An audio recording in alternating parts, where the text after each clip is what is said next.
DCF review per Ragnaros. We're going over the operating expenses, increases, the compound annual growth rates for the total revenue, profit and loss, margins, earnings per share, pretty much everything you can think of. We're going to be going over that, all that. Price per share, firm value, outstanding shares, with the WAAC. What does this even mean, Brandon? Help me explain this. What does this mean? We're going to go over all this, my thoughts on this. How accurate actually is this, right? Because to give you a little preview right before you click off, right? Basically, what we have here is, let me zoom out so you can actually see profit and loss. If you scroll over here, basically we're making $1 billion, almost $2 billion in profits in 2030 alone. And right now, how much are we making in profit, boys?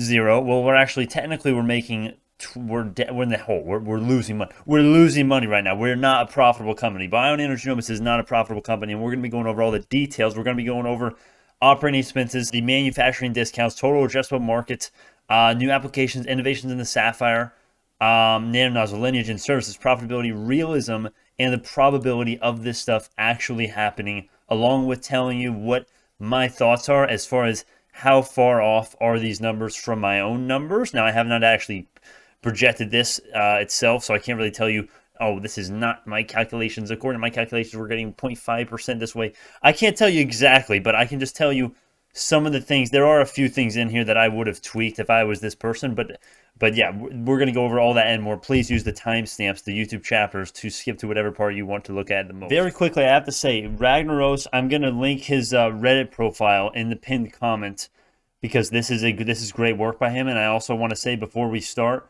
that I want to say that this is great work, and I want to tell everyone that this guy has done a great job.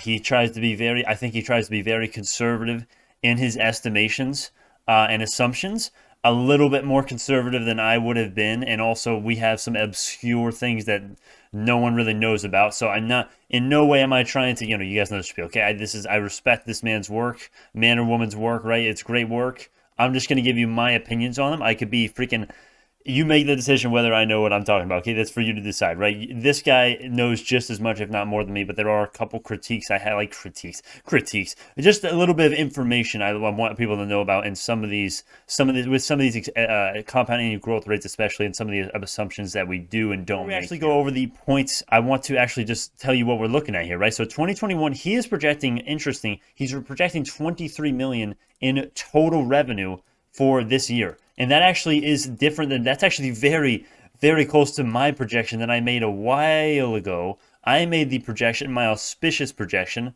which is, I scrolled past it, it is right here, which is going to be 21 million, right? He's projecting 23 million. So that's your first difference between me and him right there, right? He's projecting a compound annual growth rate for that total revenue to be 74% every year, right? So every single year you add another 74% to that revenue that you got, right? So 2021 for 2022, you add 74% to that 23 million, then you come out with 51 million right there. So I'm not going to really explain how he got all of these calculations. You can go and kind of plug in some numbers, crunch some numbers, and look at the assumptions here, and you can figure pretty well out, pretty easily, how he's actually getting all of these numbers. Now, what I want to do for you is just tell you, what is the stock price likely to do if Bionano Genomics were to actually have some of these numbers, or numbers that are similar to Ragnaros's projections in 2030. The stock price would likely 20x easily in a few years if these projections were right. To my understanding, the fact that we're profitable in 2024, that's what Ragnaros is projecting here, $648,000 in profit. That's what he's projecting. Right now we're in loss. He's projecting 2021 to be 21 million.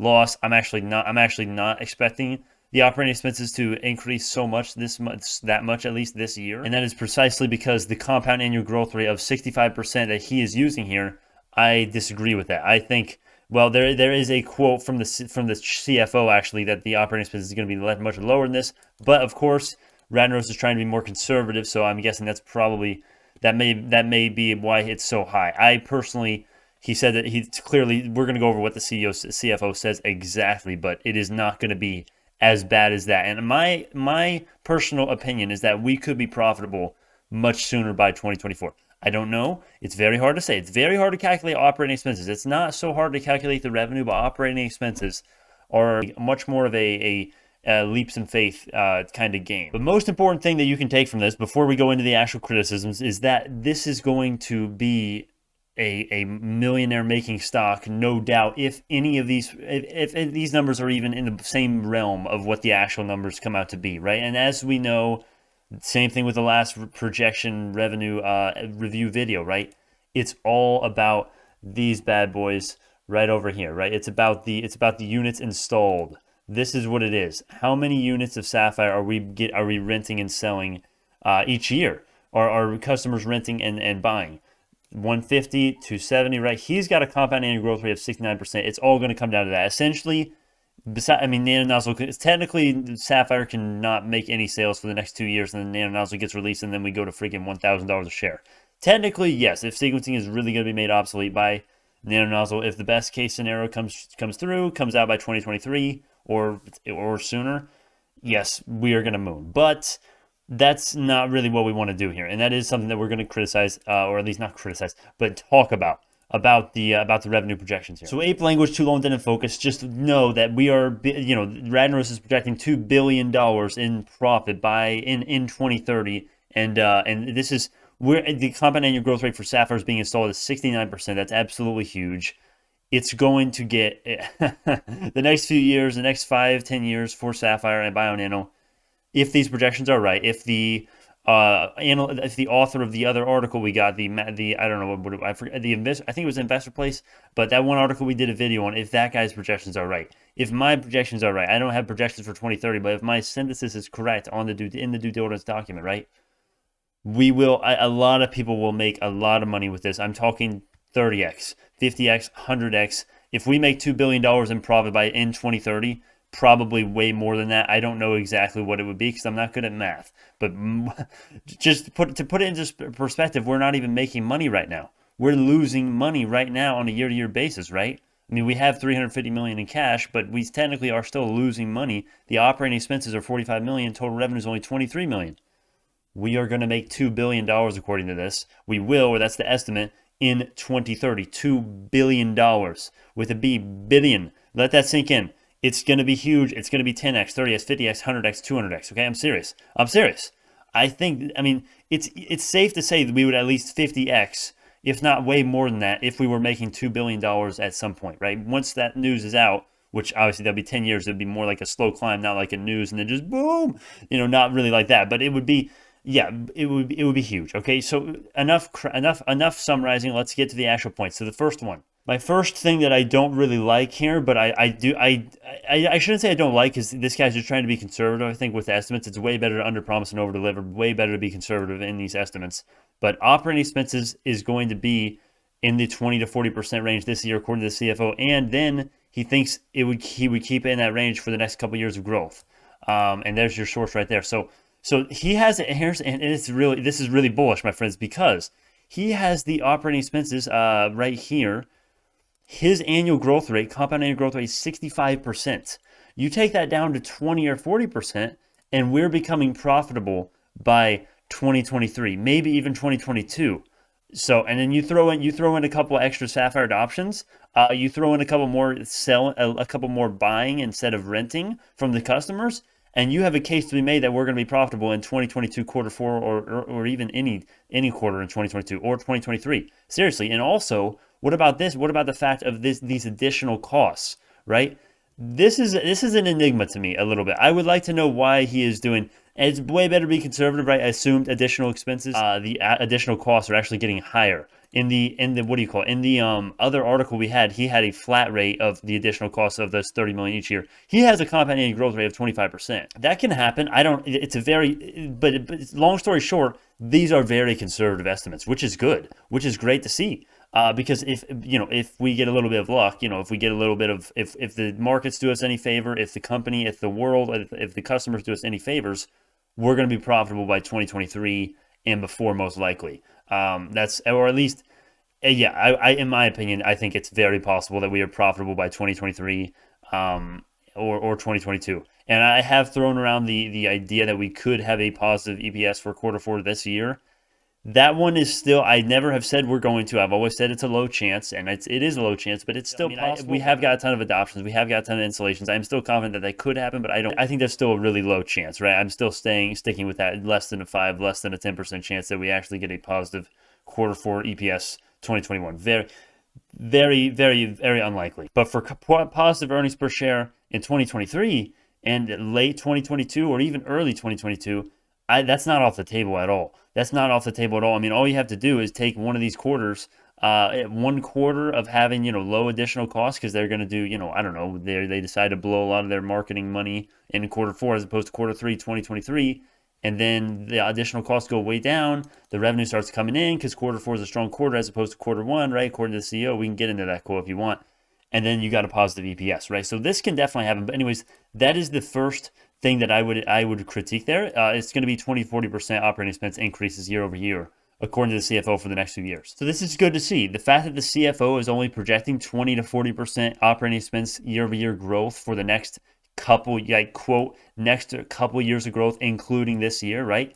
And then the fact that these projections, they are way higher than that, right? 65%. Also, the very conservative additional cost compound annual growth rate of 25%. Those two facts that he is being super conservative just make me more bullish, and it should get you very excited for the future because these numbers are likely to be undershooting. Well, these operating expenses and additional costs, these are likely to be overshooting, and the revenue. Well, we haven't really got into the revenue if they're overshooting or undershooting, but the operating expenses are just as big as revenue, right? Your profit is, it doesn't matter how much revenue you make. If you're matching it with operating expenses, you're not making money. Think of it. If you're selling something for $5, but you may have to make that product for 10, you're losing, your margin is like minus 50%, right? You have to have those operating expenses being killed and being absolutely annihilated by the actual total revenue coming in. And by 2030, obviously, we're pretty much doubling it or close to doubling it. Next up, this one is speculative. This one is very speculative. I should have put this one at the end, but whatever. We're too late now, right? Paramount apparently received a large order of sapphires to be manufactured, right? And Paramount is they're the company that manufactures the sapphires for us. Whether this is true or not, if the sapphire penetrates markets as the company expects, there will likely be an exponential increase of orders for the sapphire manufacturing, right? And what this actually means is that, well, the proclivity, the tendency or likelihood for the large discounts, it's going to increase over time. There's going to be more discounts, more money to be saved as the sapphire gets more penetration in its markets because I kind of just explained to you why. And basically, ape language here is that these operating expenses are growing at a 65% compound annual growth rate.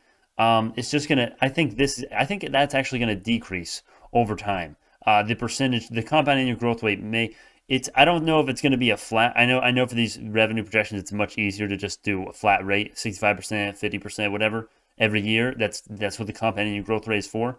But I think there's a chance that the operating expense percentage growth year over year sequentially actually goes down a little bit down the line because of things like discounting. And this is actually what the article, the author of the article that we went over last time in the last revenue projection video was attributing it to, I believe, according to someone that was commenting, which it would make sense. He was talking about economies of scale, decreasing the operating expenses over time.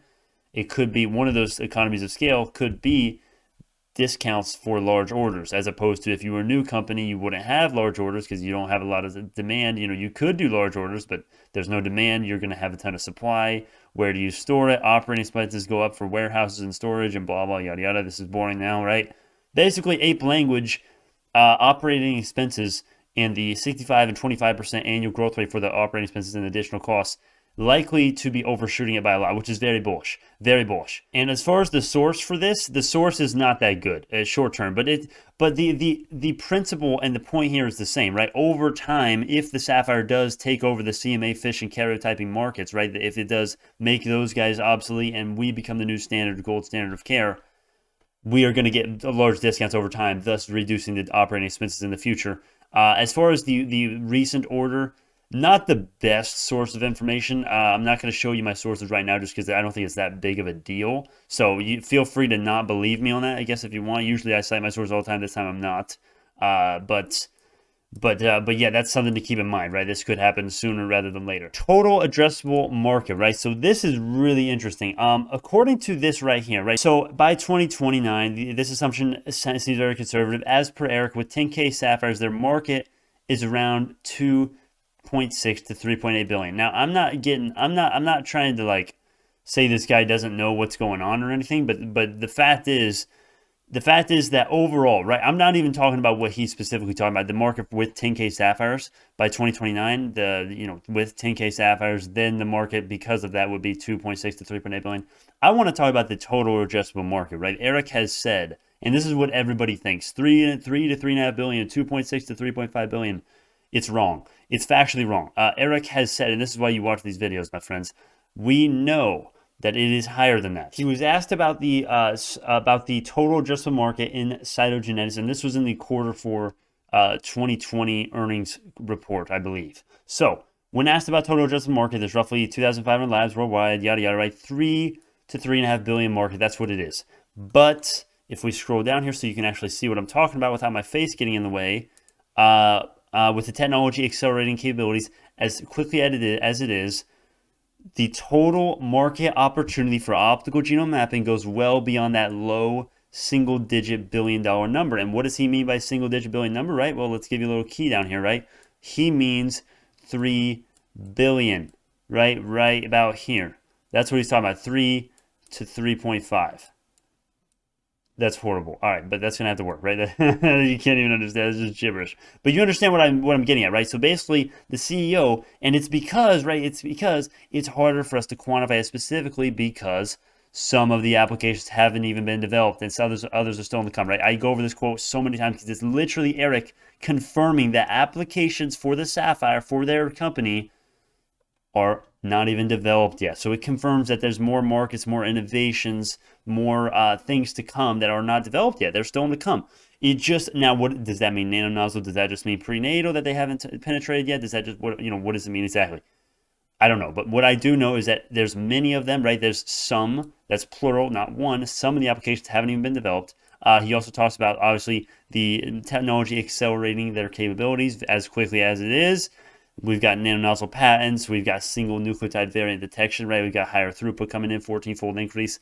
I'm sure there's several other innovations that we have no idea about. I don't know when they're happening, though. So that's not really a direct criticism of this or like a disagreement of me and Ragnaros, I guess you could say, or his projections, I should say. But that's just something to know, right? The total addressable market of the Sapphire and Bionano Genomics much higher than $3 to $3.5 billion. Also, talking about the Sapphire 2.0 release date, right? So we have right here Sapphire 2.0 expected to launch in 2024.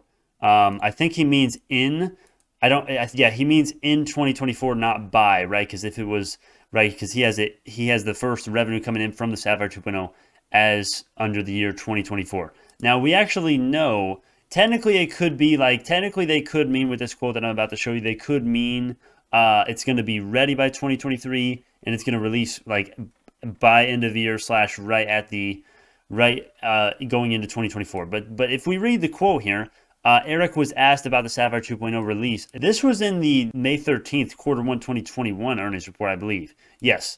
Okay, so here's the quote. So he's talking about the goal. He's talking about what they have done historically, right? And what we have said is that the next generation through a couple of steps will bring another 14-fold increase. And so that would be completed by the end of 2023. So does that mean, and remember, these guys like to underpromise and overdeliver. So does that give you, I would say that's evidence to say, maybe, it's certainly evidence to say maybe we could get a Sapphire 2.0 release in mid 2023, early 2023, maybe even late 2022, maybe even before that, okay?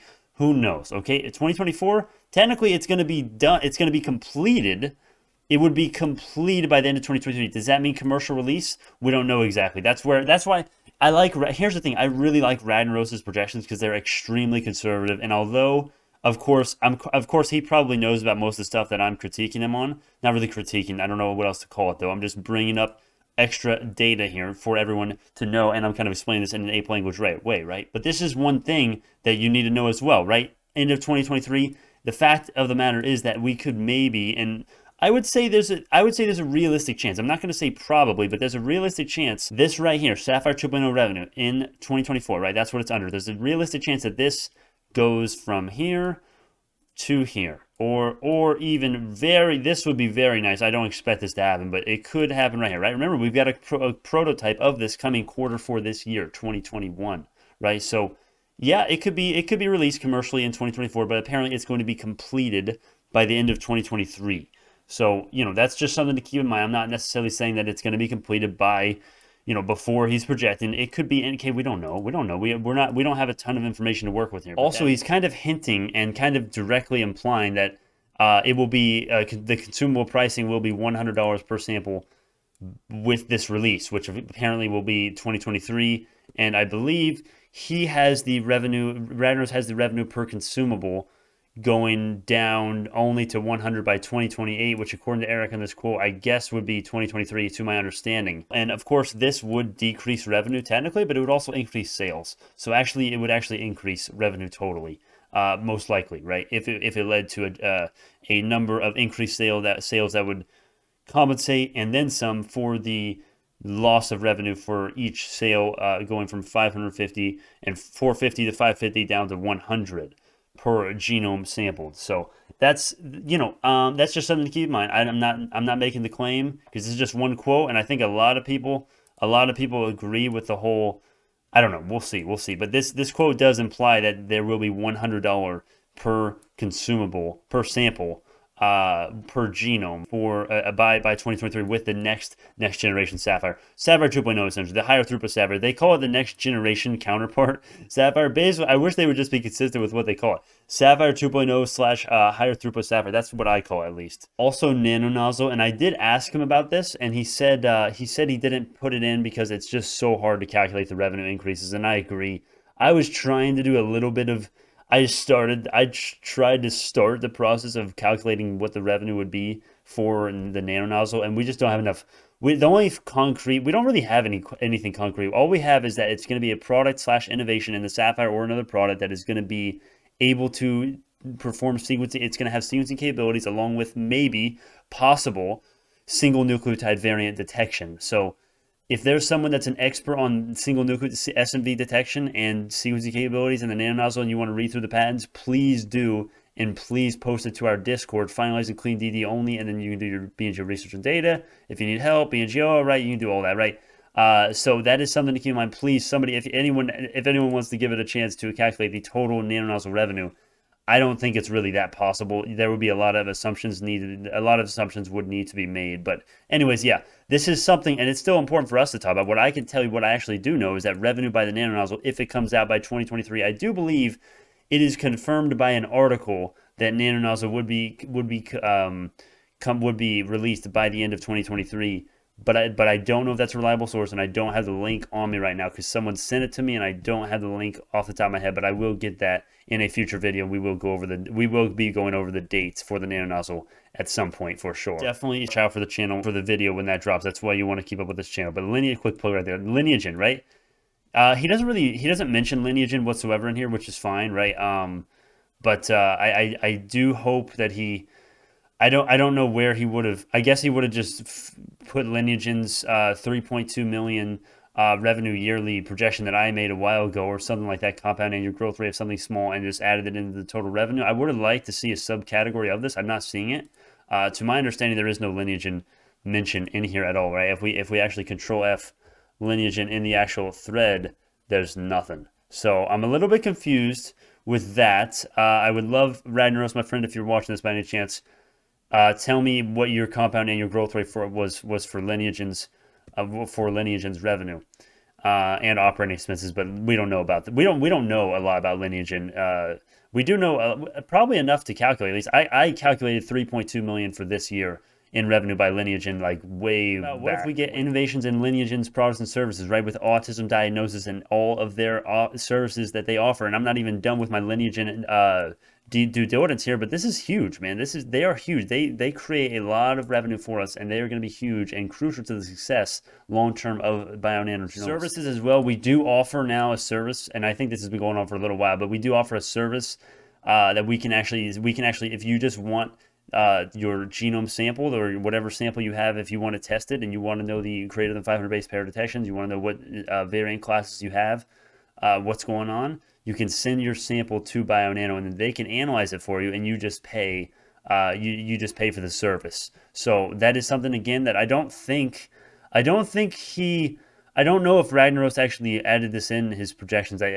He maybe did under the total revenue. I guess he could still have a couple things that he didn't list exactly here that are in there. Maybe not.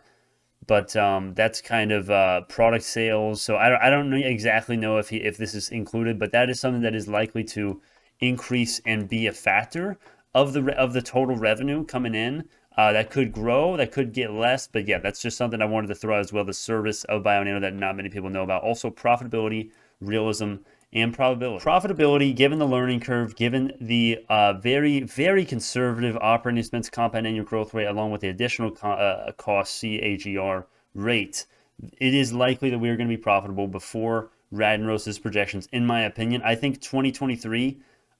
This is not my final prediction, final estimate on this. When I make revenue projections like year, date, I like to think about it for hours, for days, for weeks, write the stuff down, and I'm not doing any of that. But right now, for the sake of this video and for the sake of, this review, I would say that 2023 is very likely we will have a positive quarter. We will be profitable. We will have a positive earnings per share. I don't know about the whole year 2023. I don't know about 1 quarter, 2, 3, 4. I don't know how many quarters, but it is likely that we're going to at least see one profitable quarter, if not way more than that, in 2023, even potentially before that, if sales go our way, if operating expenses and additional costs don't increase at crazy rates.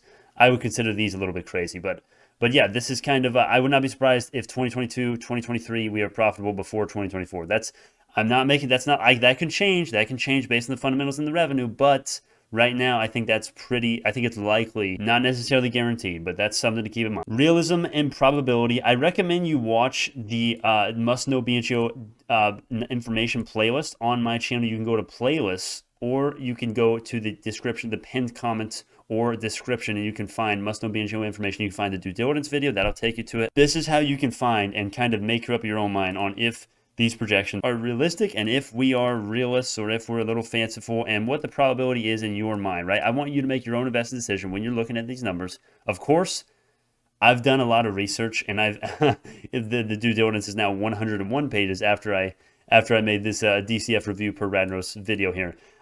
This is kind of basically, I have my beliefs done. You need to make your own beliefs. And if you want to make an informed decision and have an informed opinion, and if you want to be educated, I recommend you go watch in my videos. I have YouTube chapters. I don't ask for likes, Weeble links. I try my best not to waste your time. I do rants like the one I'm doing right now, but typically it's all for your time convenience and information in relevance to the title and thumbnail, right? This document is going to have it's the closest one in the world to having everything you need to know about Bionano Genomics. Same thing with this video, right? So if we click on this playlist right here, why BNGO is my largest holding. It's literally a 2-hour long video, and it has nearly everything you need to know about the company. If you pair that with these other videos in here, you watch all of these, you take notes, or even you just watch them with a decent focus, you will be nearly as educated as pretty much anyone. You'll at least be on the same playing field as anyone and be able to explain the tech and understand the tech at least to a nice basic level. Like I at least do. I consider myself, I'm not a geneticist. It's very esoteric, hard to understand technology, but it is stuff that you can understand, especially if you watch the presentations that I have in the Sapphire Deep Dive section. And we are going to have a revised video going over this section at some point in time. It's gotten so long. There are so many notes in this one now. All of this stuff is new now. Look, notes in this presentation. It used to be just two pages now. Now it's like 7 or 8. But anyways, that's what you want to do. Anyways, with that being said, I think I covered everything. I could go on longer about this. I seriously could, but I'm going to leave it with that for now. Anyways, thank you to Ragnaros. He's going to be linked in the description. His Reddit profile was going to be linked in the pinned comment. To give him credit for that. Go show his profile some love. Go upvote his posts. Comment good things, right? With that being said, thank y'all so much. This is not financial advice. I will see you all.